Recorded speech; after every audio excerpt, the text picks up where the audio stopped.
शिवसेना ठाकरे गटाचे नाशिक महानगर प्रमुख सुधाकर बडगुजर यांची आज सलग तिसऱ्या दिवशी नाशिक पोलिसांच्या गुन्हे शाखेकडून चौकशी करण्यात येते। भाजप आमदार नितेश राणे तसंच पालकमंत्री दादा भुसेंनी विधिमंडळ अधिवेशनामध्ये सुधाकर बडगुजर यांचे बॉम्बस्फोट प्रकरणातला आरोपी सलीम कुत्ता याच्यासोबत पार्टी करतानाचे व्हिडिओ आणि फोटो दाखवले।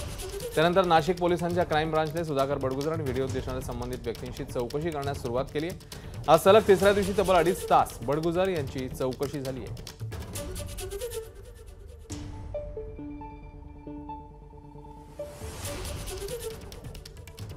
तर सुधाकर बडगुजर यांच्या एसआयटी चौकशीबरोबरच गिरीश महाजनांची चौकशी व्हायला हवी अशी मागणी राष्ट्रवादी आमदार एकनाथ खडसेंनी केली आहे। खडसेंच्या मागणीला मंत्री गिरीश महाजनांनी उत्तर दिलंय। एकनाथ खडसे यांच्यावर आपण हक्कभंग आणू अशी माहिती आता गिरीश महाजनांनी दिली। दाऊदच्या बायकोबरोबर माझं संभाषण झालं अशा स्वरूपाचा एक आक्षेप माझ्यावर त्या कालखंडामध्ये लावण्यात आला आणि त्याची चौकशी झाली। चौकशीमधून त्यामध्ये तथ्य नाही असंही समोर आलं। पण आता गिरीश महाजन सलीम कुत्ता याच्याबरोबर त्या पार्टीमध्ये उपस्थित होता याचे फोटो प्रकाशित झालेले आहेत। आरोप सुधाकर बडगुजर यांच्यावर तुम्ही करतात आणि त्याची एसआयटी चौकशी करण्यासाठी एसआयटी नेमली जाते। त्या एसआयटीमध्ये गिरीश महाजन आणि त्या संदर्भामध्ये जे कोणी असतील त्यांची चौकशी झाली पाहिजे।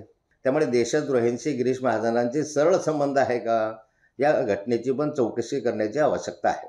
याच्यावर मी हक्कभंग आणणार आहे। मी सांगितलं तुम्हाला की 9 वर्षापूर्वी कुंभमेळ्याच्या वेळेला एक लग्न त्या ठिकाणी आमचे नाशिकचे मोठे मौलाना जे सगळे मस्जिदचे ते त्या ठिकाणी होते। त्यांनी खूप आग्रहाचं आमंत्रण आम्हाला सगळ्यांना दिलं होतं। सगळं नाशिक शहर त्यातले सगळे प्रतिष्ठित आमदार खासदार सगळे त्या लग्नात हजर होते। आता त्या लग्नामध्ये समोरचे लोक कोणी आक्षेपार्ह होते असं त्यांचं म्हणणं आहे। आता आम्हाला ते माहीत नाही। नाशिककरांच्या मौलांनी आम्हाला त्या ठिकाणी बोलवलेलं होतं म्हणून आम्ही सगळेजण नाशिकमध्ये मोजून सगळे लहान मोठे सगळेजण त्या ठिकाणी त्या लग्नामध्ये हजर होतो हे मी मान्य करतो।